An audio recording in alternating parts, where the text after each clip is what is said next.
আসসালামু আলাইকুম, সবাইকে স্বাগত জানাচ্ছি আজকের আন্তর্জাতিক সংবাদে। প্রথমেই জানাচ্ছি সংবাদ শিরোনাম। রাশিয়ার সঙ্গে সম্পর্ক আরও গভীর করার বার্তা দিলেন কিম জং উন। এশিয়া থেকে শেষ বিমানবাহী রণতরী সরাচ্ছে পেন্টাগন। ইউক্রেনে অস্ত্র সরবরাহ নিয়ে যুক্তরাষ্ট্র ও তুরস্ককে রাশিয়ার করা হুঁশিয়ারি। পরিস্থিতি খারাপ হলেই অন্যের ওপর দায় চাপান ট্রাম্প, উঠছে নতুন অভিযোগ। এতক্ষণ শুনছিলেন সংবাদ শিরোনাম, এখন শুনবেন বিস্তারিত। তার আগে আপনারা যদি ফিলিস্তিন ও মুসলিমদের পক্ষে থাকেন তাহলে চ্যানেলটি সাবস্ক্রাইব করে কমেন্টে জানান আপনি কোথা থেকে ভিডিওটি দেখছেন। রাশিয়ার সঙ্গে সম্পর্ক আরও গভীর করার বার্তা দিলেন কিম জং উন। দ্বিতীয় বিশ্বযুদ্ধে জাপানের আত্মসমর্পণের স্মরণে কোরিয়া মুক্তি দিবস উপলক্ষে উত্তর কোরিয়ার নেতা কিম জং উনকে অভিনন্দন বার্তা পাঠান রুশ প্রেসিডেন্ট ভ্লাদিমির পুতিন। এর জবাবে দুই দেশের সম্পর্ক আরও গভীর ও মজবুত করার প্রতিশ্রুতি দিয়েছেন কিম। পুতিনকে পাঠানো বার্তায় তিনি বলেন, যৌথ সংগ্রাম এবং মূল্যবান বন্ধুত্বের ঐতিহ্যের ওপর ভিত্তি করে রাশিয়া ও উত্তর কোরিয়ার বর্তমান সম্পর্ক এগিয়ে যাচ্ছে। ইউক্রেন যুদ্ধে মস্কোকে উত্তর কোরিয়ার সেনা ও অস্ত্র সহায়তা দেওয়ার কারণে দুই দেশের সামরিক সম্পর্ক আগের যে কোনো সময়ের তুলনায় ঘনিষ্ঠ হয়েছে। এর মধ্যেই রুশ নৌবাহিনীর জাহাজ পালাদা উত্তর কোরিয়ার ওনসান বন্দরে পৌঁছালে সেটিকে উষ্ণ অভ্যর্থনা জানানো হয়।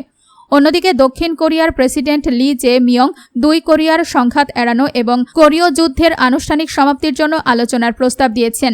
তবে সেই প্রস্তাব প্রত্যাখ্যান করে মার্কিন দক্ষিণ কোরীয় যৌথ সামরিক মহড়াকে উস্কানিমূলক বলেছে পিয়ংইয়ং।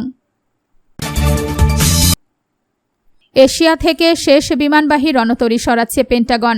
ইরানের সঙ্গে চলমান সংঘাত দীর্ঘ হওয়ায় মার্কিন বিমানবাহী রণতরীগুলোর ওপর চাপ বেড়েছে। মধ্যপ্রাচ্যে দীর্ঘদিন ধরে মোতায়েন থাকা ইউএসএস আব্রাহাম লিঙ্কনের সময়সীমাও আগেই বাড়ানো হয়েছিল। জাহাজটিতে সরবরাহ ও নাবিকদের মানসিক স্বাস্থ্য নিয়ে উদ্বেগ তৈরি হয়েছে বলে জানা গেছে। এই অবস্থায় এশিয়ায় থাকা যুক্তরাষ্ট্রের শেষ বিমানবাহী রণতরী ইউএসএস জর্জ ওয়াশিংটনকে মধ্যপ্রাচ্যে পাঠানো হচ্ছে। এটি আব্রাহাম লিঙ্কনের স্থলাভিষিক্ত হবে। ফলে পশ্চিম প্রশান্ত মহাসাগরীয় অঞ্চলে সাময়িকভাবে যুক্তরাষ্ট্রের কোনো বিমানবাহী রণতরী থাকবে না। বিশ্লেষকদের মতে এতে রাশিয়ায় যুক্তরাষ্ট্রের মিত্রদের উদ্বেগ বাড়বে এবং চীন সামরিক শক্তি প্রদর্শনের সুযোগ পেতে পারে। তবে একটি রণতরী সরে যাওয়ায় চীন তাইওয়ানের হামলা চালাবে এমন সম্ভাবনা দেখছেন না তারা। ওয়াশিংটন বলছে, আঞ্চলিক মিত্রদের সঙ্গে যৌথ মহড়া চলবে এবং মধ্যপ্রাচ্যের পরিস্থিতি নিয়ন্ত্রণে এলে প্রয়োজন অনুযায়ী আবার সামরিক সক্ষমতা মোতায়েন করা হবে। ইউক্রেনে অস্ত্র সরবরাহ নিয়ে যুক্তরাষ্ট্র ও তুরস্ককে রাশিয়ার করা হুঁশিয়ারি। 4 বছরের বেশি সময় ধরে চলা যুদ্ধে দূরপাল্লার ক্ষেপণাস্ত্রের ঘাটতিতে পড়েছে ইউক্রেন। নতুন অস্ত্র সহায়তা চাইতে সম্প্রতি ওয়াশিংটন সফর করেন দেশটির প্রেসিডেন্ট ভ্লাদিমির জেলেনস্কি। অথচ রাশিয়ার দাবি, ট্রাম্প এর আগে পুতিনকে ইউক্রেনে আর অস্ত্র না পাঠানোর প্রতিশ্রুতি দিয়েছিলেন। তুরস্ক যুদ্ধকে উস্কে দিতে পারে এমন পদক্ষেপ না নেওয়ার কথা বলে আসছে।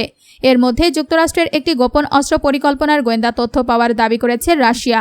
রুশ পররাষ্ট্র মন্ত্রণালয়ের মুখপাত্র মারিয়া জাখারোভার ভাষ্য, বিপুল অস্ত্র ও গোলাবারুদ প্রথমে তুরস্কের বন্দরে নেওয়া হবে, পরে সেখান থেকে ইউক্রেনে পাঠানো হবে। এই অভিযোগের বিষয়ে যুক্তরাষ্ট্র ও তুরস্কের কাছে স্পষ্ট ব্যাখ্যা চেয়েছে মস্কো। সন্তোষজনক জবাব না পেলে দুই দেশের সঙ্গে রাশিয়ার কূটনৈতিক সম্পর্ক গুরুতরভাবে ক্ষতিগ্রস্ত হতে পারে বলেও সতর্ক করেছেন জাখারোভা। তবে ওয়াশিংটন বা আঙ্কারার জবাবের তথ্য প্রতিবেদনে উল্লেখ করা হয়নি। পরিস্থিতি খারাপ হলেই অন্যের ওপর দায় চাপান ট্রাম্প। ক্ষমতায় এলেই দ্রুত অর্থনৈতিক পরিবর্তনের প্রতিশ্রুতি দিয়েছিলেন ডোনাল্ড ট্রাম্প। কিন্তু দুর্বল অর্থনীতি ও উচ্চ মূল্যস্ফীতির জন্য এখনও পূর্বসূরি জো বাইডেনকে দায়ী করেছেন তিনি। যদিও বাইডেন ক্ষমতা ছেড়েছেন 18 মাসের বেশি আগে। লিঙ্কন মেমোরিয়ালের সংস্কার কাজে সমস্যা হলে ট্রাম্প সেটিকে নাশকতা বললেও তারই নিয়োগ দেওয়া প্রসিকিউটরের দপ্তর নিম্নমানের কাজকে দায়ী করেছে। ইরান যুদ্ধের কারণে তেলের দাম বৃদ্ধি, বিশ্ব অর্থনীতিতে ধাক্কা এবং নিজের জনসমর্থন কমার জন্য আগের প্রেসিডেন্টদের দায়ী করেছেন ট্রাম্প। সমালোচকদের মতে সবকিছুর নিয়ন্ত্রণ নিজের হাতে রাখলেও পরিস্থিতি খারাপ হলে দায় না নেওয়াই তার রাজনৈতিক কৌশল।